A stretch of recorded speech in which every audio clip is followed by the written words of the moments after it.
أعوذ بالله من الشيطان الرجيم.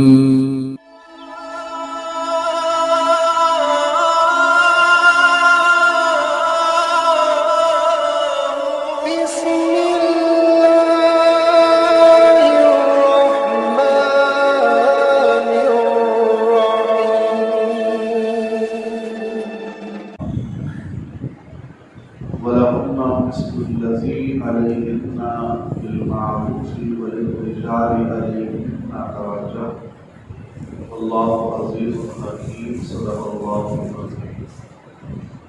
آج درس قرآن میں سورہ بقرہ کی آیت نمبر 228 شامل ہے اور یہ 12ویں دوسرے سپارے کا 12واں رکوع ہے، جبکہ سورہ بقرہ کا 28واں رکوع ہے۔ طلاق کے حوالے سے مسائل کا ذکر آنے والی آیتوں میں اس آیت کے ساتھ موجود ہے۔ جو حضرات درس میں شریک ہیں ان سے گزارش ہے کہ اگر تھوڑا قریب ہو کر بیٹھ جائیں گے تو ایک جمعیت نظر آئے گی۔ آج ہمارے یہاں ایک معمول بنا ہوا ہے کہ جہاں 2-4 لوگوں کا جو اکٹھا ہوتا ہے 5واں آدمی بھی وہاں پہنچ جاتا ہے کہ یار مجمع لگا ہوا ہے، شاید کوئی اہم بات ہے۔ تو اگر دین کے معاملے میں اجتماعیت ہوگی تو لوگ سمجھ لیں گے کہ واقعی دین کا کوئی خاص درس چل رہا ہے تو اس میں وہ بھی شامل ہو جائیں گے۔ اس کے ساتھ ساتھ یہ دور دراز بیٹھنے میں مسجد کے پنکھے جو ہے وہ استعمال ہوتے ہیں وہ بھی کم ہو جائے گی، اور بجلی ایسی مہنگی تو اگر ہماری ذرا سی تکلیف سے مسجد کا فائدہ ہو جائے گا تو اللہ تبارک و تعالیٰ اسے ہمارے لیے باعث اجر و ثواب بنا دے۔ جو حضرات بھی دور دراز بیٹھے ہوتے ہیں، باہر ہیں مسجد سے، احاطے سے باہر ہیں، کونے میں ہیں، وہ جتنا قربت میں آ جائیں گے انشاءاللہ تبارک و تعالیٰ اتنا زیادہ یہ درس قرآن کا اجتماع جو ہے اچھا لگے۔ اللہ رب العالمین کا ارشاد ہے والمطلقات یتربصن بانفسہن ثلاثۃ، اور طلاق والی عورتیں اپنے آپ کو 3 ایام ناپاکی کے دورانیے تک روکے رکھیں۔ گزشتہ درس میں آپ نے سماعت کیا کہ اللہ تبارک و تعالیٰ نے طلاق کے مسائل کو بیان فرمایا، تو اس لیے بیان فرمایا تھا کہ عرب کے معاشرے میں طلاق کے ذریعے سے ایک تو طلاق کا کوئی قانون ہی نہیں تھا، خود ساختہ تھا قانون اور مسائل انہوں نے بنائے ہوئے تھے۔ اس کے ساتھ ساتھ طلاق کا جو استعمال ہے وہ خواتین کو تنگ کرنے کے لیے ہوتا تھا اور اس سے خواتین کو اذیت دینا ہوتا تھا۔ اللہ تبارک و تعالیٰ نے اسلام کے ذریعے سے خواتین کے لیے یہ اذیت کا معمول جو ہے ختم فرمایا۔ خواتین کے لیے یہ اذیت کا معمول جو ہے وہ ختم فرمایا۔ اگر آج خواتین ہماری قرآن مجید کے ان آیات مبارکہ کو سمجھیں علماء سے اور پڑھنے کے قابل ہوں تو تفاسیر صحیح تراجم کے ساتھ پڑھیں تو آج جو خواتین کے ذہنوں میں یہ بات ڈالی جا رہی ہے کہ جناب اسلام نے عورتوں کی آزادی پر کو سلب کر لیا اور عورتوں پر ظلم و ستم ڈھائے ہوئے ہیں، تو اس بات کا خاتمہ ہو جائے گا اور اس بات کا احساس ہوگا کہ نہیں ایسا قطعی نہیں ہے۔ تو یہاں پر اللہ تبارک و تعالیٰ جل شانہ نے طلاق کی عدت کو بیان کر دیا ہے کہ طلاق کی عدت کیا ہے۔ ہم نے گزشتہ درس میں اس چیز کو بیان کر دیا تھا کہ جو طلاق کی عدتیں ہیں وہ مختلف ہیں اور کیا ہے، جیسے اگر کوئی حاملہ خاتون ہے تو پھر جیسے ہی بچے کی ولادت ہوگی تو عدت مکمل ہو جائے گی، اور اگر ایسی خاتون ہیں کہ جن کو جسمانی عوارض نہیں ہیں، بوڑھی ہو چکی ہیں، تو پھر ان کے لیے 3 مہینے، اور ایسی خاتون ہیں کہ جو جوان ہیں اور ان پر جسمانی ایام جو ہے وہ آتے ہیں تو پھر 3 ماہ پاکی کے پیریڈز کو گزارنے کے بعد جو ہے وہ عدت کو مکمل کرتے ہیں۔ اس کے بعد ارشاد فرمایا اللہ تبارک و تعالیٰ جل شانہ نے کہ وَلَا يَحِلُّ لَهُنَّ، حلال نہیں ہے انہیں أَن يَكْتُمْنَ مَا خَلَقَ اللَّهُ فِي أَرْحَامِهِنَّ، کہ جو اللہ نے ان کے شکم میں رکھا ہے یعنی اگر کسی خاتون کے شکم میں جو ہے جنین موجود ہے، بچے کی ولادت کا سلسلہ ہے، تو اسے چھپائے نہیں، اسے چھپائے نہیں. جیسا کہ آج ہمارے یہاں ماحول بنا ہے کہ اگر اس طرح کا سلسلہ ہوتا ہے تو یا تو خاتون خانہ خود یا پھر اس کے ساتھ جو متعلقہ خواتین ہوتی ہیں وہ اس کو ضائع کرنے کے حوالے سے جو ہے انتقامی طور پر جاتی ہے. اس میں اس بچے کا کیا قصور ہے؟ لہٰذا ایسا کرنے کو نہ وہ بچہ جو ہے وہ ناجائز ہے. ایک نکاح کے عمل کے ذریعے سے وہ دنیا میں وجود پذیر ہوا ہے اور اس حد تک پہنچ چکا ہے کہ اب وہ ولادت کے قریب ہے تو اسے ضائع کرنا ہے جو ہے یہ قتل کے زمرے میں آتا ہے. پھر اس کے بعد ارشاد فرمایا وَبُعُولَتُهُنَّ أَحَقُّ بِرَدِّهِنَّ فِي ذَلِكَ إِنْ أَرَادُوا الْإِصْلَاحَ، اور شوہروں کو اس مدت کے دوران میں ان کے واپس لینے کا حق ہے. یعنی اگر طلاق رجعی ہے، ایک طلاق دی ہے یا دو طلاقیں دی ہیں، تو پھر شوہر جو ہے وہ بیوی کے ساتھ رجوع کر سکتا ہے. بیوی کے ساتھ بیوی چیزیں گزشتہ درس قرآن میں آپ کے سامنے بیان کر دی تھی. ان ارادوا اصلاح، اگر وہ ملاپ چاہتے ہیں، یعنی اگر میاں بیوی کو احساس ہو گیا اپنی غلطی کا تو ٹھیک، ایک طلاق کے بعد بھی رجوع ہو سکتا ہے، دو کے بعد بھی. ایک طلاق کے بعد رجوع کر لیا تو نکاح کی حاجت نہیں، لیکن دو طلاق کا حق باقی ہے، اور دو طلاق کے بعد رجوع کیا ہے تو ابھی نکاح کی حاجت نہیں، اور ایک طلاق کا حق باقی رہ جائے اور تین طلاق ہو جائیں گے، اب رجوع کی گنجائش جو ہے ختم. اور یہ بات انسان کامن سینس میں رکھتا ہے کہ اگر تین کے بعد کے رجوع کا ہو تو پھر یہ ایک جو ہے پروسیس جو ہے مذاق بن کے رہ جائے. طلاقیں چلتی رہیں گی، رجوع ہوتا رہے گا، طلاقیں چلتی رہیں گی، رجوع ہوتا رہے گا. تو جو ایک سسٹم ہے اس سے انسان کو بہت کچھ سیکھنے کا، سمجھنے کا موقع ملتا ہے، اور احتیاط اس میں ہے، وہ احتیاط باقی نہیں رہے. پھر ارشاد فرمایا اللہ تبارک و تعالی جل شانہ نے وَلَهُنَّ مِثْلُ الَّذِي عَلَيْهِنَّ بِالْمَعْرُوفِ، عورتوں کا بھی حق ویسا ہی ہے جیسے مردوں کا ہے. یعنی ایسا نہیں ہے کہ صرف نکاح میں مردوں کے ہی معاملات نہیں، بلکہ نکاح میں بیوی کے حقوق بھی ہیں اور شوہر کے حقوق بھی ہیں. اب نکاح کرنے والے کے حقوق معلوم کریں جب کی باتیں نہ تھیں. شوہر بننے والا جو ہوتا ہے اسے بھی اس بات سے کوئی غرض نہیں ہوتی کہ میری بیوی کے مجھ پر کیا حقوق ہے، ذرا میں پڑھ تو میری ذمہ داریاں کیا ہیں. اس بات سے اسے کوئی غرض، وہ کسی اور ہی دنیا کا فرد اپنے آپ کو. اسی طرح سے جس خاتون نے نکاح کرنا ہے، جس کا کیا جا رہا ہے، تو اس کے گھر والوں کو یا اس لڑکی کو بھی اس بات سے کوئی غرض نہیں ہوتی کہ میرے بحیثیت بیوی ہونے کے میرے کیا حقوق ہیں یا میری کیا ذمہ داریاں ہیں. اگر ذمہ داریاں انسان اپنی سمجھ لے تو پھر یہ نکاح کے بعد جو کلیش ہوتا ہے، یہ کلیش کبھی نہ ہو. کلیش تو اسی وقت ہوگا نا کہ جب انسان اپنی ذمہ داری نہیں سمجھے، بولے گا نہیں جناب یہ تو بات ہی نہیں ہوئی تھی، یہ تو معاہدے میں ہی نہیں تھا، یہ تو سلسلہ ہی نہیں تھا. لہٰذا اسی بات پر تو تکرار بڑھتی اور آگے نتیجہ جو ہے وہ علیحدگی میں چلا جاتا ہے.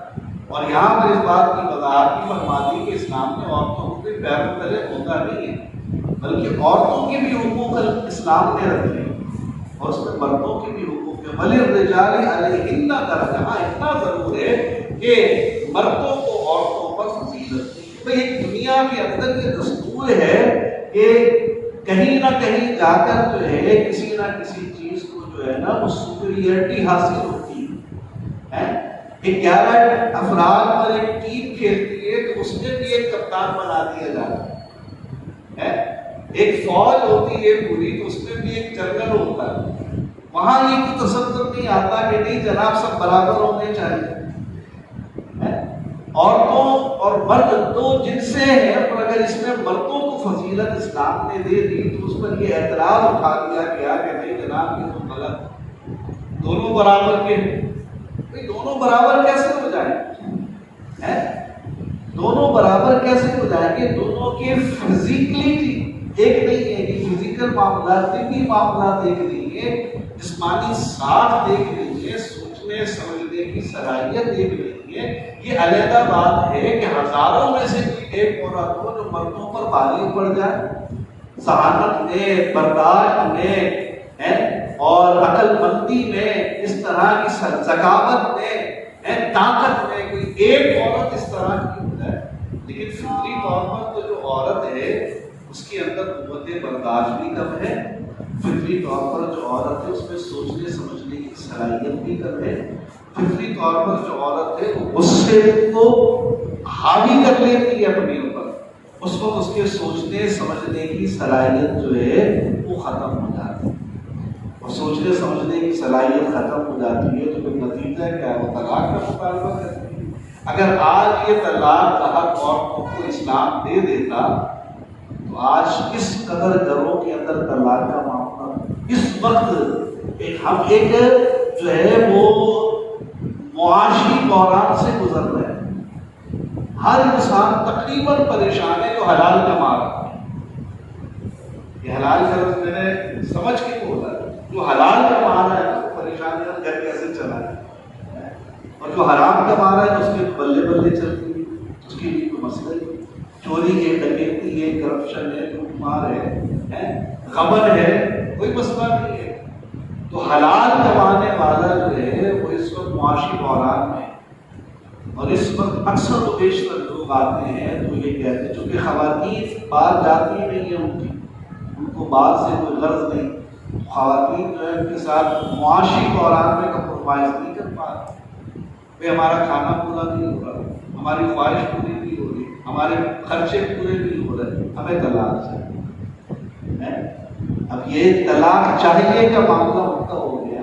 اگر طلاق کا حق ان کو دے دیا جاتا تو اس معاشی بحران میں کتنے گھر ٹوٹ رہے ہو، اس معاشی بحران میں کتنے گھر ٹوٹ رہے ہو. تو مرد کو فضیلت دی گئی ہے، لیکن یہ بات یاد رکھیں کہ جسے فضیلت دی جاتی ہے پھر اس کا کام ہے کہ اپنی فضیلت کو برقرار رکھے. اگر وہ اپنی فضیلت کو برقرار نہیں رکھے گا پھر وہ فضیلت والا نہیں رہے گا، پھر اس کا معاملہ جو ہے وہ مغصوب ہو جائے گا، مغصوب ہو جائے گا. آج مردوں کا حال بھی یہ ہے کہ وہ اپنی فضیلتوں کو اس لیے کھوتے جا رہے ہیں کہ انہیں یہی نہیں معلوم کہ مرد کو فضیلت دی گئی کس وجہ سے. مرد سوچنے اور سمجھنے کے حوالے سے عورت سے زیادہ سمجھدار ہوتا ہے. عورت اتنی سمجھدار نہیں ہوتی اتنا مرد سمجھتا ہے. وہ سوجھ بوجھ والا ہوتا ہے، وہ آنے والے پریشانیوں کو بھی پہلے سے سمجھ لیتا ہے، خطرات کو بھی بھانپ لیتا ہے، مشکلات کو بھی جان لیتا ہے، اور ان کے سدباب کے لیے بھی وہ کوششیں کرنے کی صلاحیت رکھتا ہے. جبکہ ایک عورت کے اندر جو ہے یہ صلاحیتیں معلوم ہوتی ہیں نہ ہونے کے برابر. لیکن چونکہ آج ہمارا معاشرہ جو ہے وہ مرد اور عورت کے اختلاف کے ساتھ چل رہا ہے، اور اب اس طرف لوگوں کو لے جایا جا رہا ہے کہ وہ عورتوں کے ساتھ خلط بلط ہو جائیں، تو اب مردوں کے اندر بھی عورتوں کی صلاحیتیں، عورتوں کی عادتیں اور عورتوں جیسی عادتیں آ رہی ہیں. اس لیے ان کے اندر ایک چیز کو سوچنے سمجھنے کی صلاحیت جو ہے وہ اس حساب سے باقی نہیں رہتی ہے. پھر اس کے بعد اللہ رب العالمین نے ارشاد فرمایا طلاق مرتان فامساک بمعروف او تسريح بإحسان. اب چونکہ زمانہ جاہلیت میں ایسے بھی کیسز آتے تھے کہ جناب طلاق دی اور رجوع کے مدت مقرر ہے اور اس میں رجوع فوراً کر لیا پھر طلاق دے دی. ایک ساتھیہ کے ساتھ اسی انداز سے ہو گیا، ان کے شوہر نے ان کو طلاق دی اور 3 مہینے کی عدت مقرر تھی، وہ 3 مہینے ختم ہونے سے پہلے پھر رجوع کر لیا، پھر طلاق دی، پھر عدت چلتی رہی، پھر رجوع کر لیا، پھر طلاق دے دی، پھر عدت چلتی. جب یہ سلسلہ 9 مہینے کے حوالے سے پہنچا اور یہ چیز رسول پاک صلی اللہ علیہ وسلم کی بارگاہ میں تک آئی تو اللہ رب العالمین نے آیت نازل فرما دی کہ نہیں اس طرح نہیں چلے، بلکہ رجوع کے معاملات میں 2 مرتبہ کا چانس ہے کہ 2 مرتبہ کی طلاق میں جو ہے انسان اپنی بیوی سے رجوع کر سکتا ہے. اس کے بعد اب یہ معاملہ کیا ہے؟ فَإِمْسَاكٌ بِمَعْرُوفٍ أَوْ تَسْرِيحٌ بِإِحْسَانٍ، یہ نکاح کے ذریعے سے ایک مرد ایک عورت کا جو تعلق قائم ہوا ہے، یہ صرف جسمانی تعلق نہیں ہے بلکہ اس میں روح کا رشتہ ہے۔ اس کے ذریعے سے اللہ تبارک و تعالیٰ نے ایک خاندان کی بنیاد رکھی ہے، اور یہ دو افراد کا تعلق جو ہے قیامت تک کے لیے قائم ہے۔ تو لہذا اس میں انسان جو ہے وہ صرف ظاہری طور پر معاملات کو دیکھ کر اس کا تعلق کو قائم نہیں رکھے بلکہ باطن کے ساتھ اس تعلق کو آگے بڑھائے۔ چنانچہ ارشاد فرمایا کہ جب دو بار طلاق ہو گئی فَإِمْسَاكٌ بِمَعْرُوفٍ، تو سوچ سمجھ لو، اب اگر رجوع کرنا چاہتے ہو بیوی سے تو ایسا نہ ہو کہ پھر تیسری بھی دے گا۔ اب سوچ لو کہ ہاں بھائی ہماری گاڑی چل پائے گی، ہم مزید آگے چلیں گے، بیوی بھی سوچ لے۔ یہ دو طلاقیں ہو چکی ہیں، اب رجوع کا معاملہ ہے، تو شوہر جو ہے وہ اس قابل ہے کہ اس کے ساتھ رجوع کیا جائے، اور شوہر بھی یہ دیکھ لیے کہ بیوی کے ساتھ رجوع کرنا چاہیے یا نہیں کرنا چاہیے۔ ایک زندگی گزارتے دونوں نے ایک دوسرے کے ساتھ، تو اگر یہ اچھی طرح سے انہوں نے دیکھ لیا ہے، سمجھ لیا ہے، تو ٹھیک ہے رجوع کر لیں، ٹھیک ہے رجوع کر لیں، یہ ان کے لیے بہتر ہے۔ لیکن پھر ایک طلاق کا حق باقی رہ جائے گا۔ او تسلیم بِإِحْسَان، اور اگر ایسا نہیں ہے تو پھر احسان کرتے ہوئے، بھلائی کرتے ہوئے علیحدہ۔ اللہ دیکھیے تعلقات ختم بھی ہو رہے ہیں تو اس میں بھی اللہ تبارک و تعالیٰ کا کلام کیا تعلیم ہمیں دے رہا ہے کہ تعلق ختم بھی ہو تو بھلائی کی، ہر حال میں بھلائی۔ آج ہم کیا کرتے ہیں؟ آج ہم یہ کرتے ہیں کہ تعلق قائم تو بڑے شان و شوکت سے کرتے ہیں، لاکھوں روپے لٹا دیتے ہیں، لیکن تعلق ختم کرنا ہوتا ہے تو تماشے مناتے ہیں اور اپنے خود ساختہ مسائل کفار و مشرکین کی طرح لے آئے۔ طلاق ایسا بھی ہے جناب، کوئی طلاق دیتے ہیں کہ بھئی یہ ہمارے خاندان میں نہیں، آپ کا خاندان اسلام سے باہر ہے، مسلمان نہیں ہے آپ کا خاندان، اسلام میں طلاق ہے۔ کوئی کہتا ہے جناب یہ چیز جو ہے ناپاک ہے، میں منہ میں نہیں لانا چاہتا، اللہ گالی گلوچ کی بڑے نکال لیتے۔ اور طلاق اگر اتنی ناپاک ہوتی تو قرآن میں جگہ جگہ ذکر کیوں اس کا موجود ہے؟ قرآن تو کلام پاک ہے، پاکیزہ کلام۔